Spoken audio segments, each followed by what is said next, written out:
આકાશમાં ઉડતા પક્ષીઓથી રચાયેલી રંગોળી, ખડક પર બેઠેલા સુંદર પક્ષીઓનું ઝુંડ. આ દ્રશ્યો છે મહેસાણાના થોળ અભયારણ્યના. મહેસાણાના થોળના મહેમાન બન્યા છે યાયાવર પક્ષીઓ.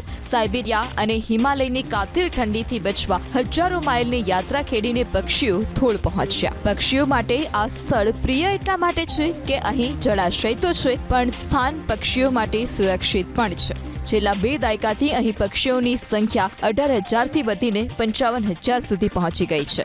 આશરે 700 હેક્ટરમાં ફેલાયેલું આ સરોવર આજે ગ્રિલેગ ગૂસ અને બાર હાઇડેડ ગૂસ સહિત 300થી વધારે પ્રજાતિના પક્ષીઓનું આશ્રય સ્થાન બન્યું છે. વર્ષ 2021માં વૈશ્વિક રામસર સાઇટનો દરજ્જો મળ્યા બાદ થોળ સરોવર હવે વિશ્વભરમાં પક્ષી પ્રેમીઓ માટે સરનામું બની ચૂક્યું છે. આકાશમાં ઉડતા પક્ષીઓથી રચાયેલી રંગોળી, ખડક પર બેઠેલા સુંદર પક્ષીઓનું ઝુંડ. આ દ્રશ્યો છે મહેસાણાના થોળ અભયારણ્યના. મહેસાણાના થોળના મહેમાન બન્યા છે યાયાવર પક્ષીઓ.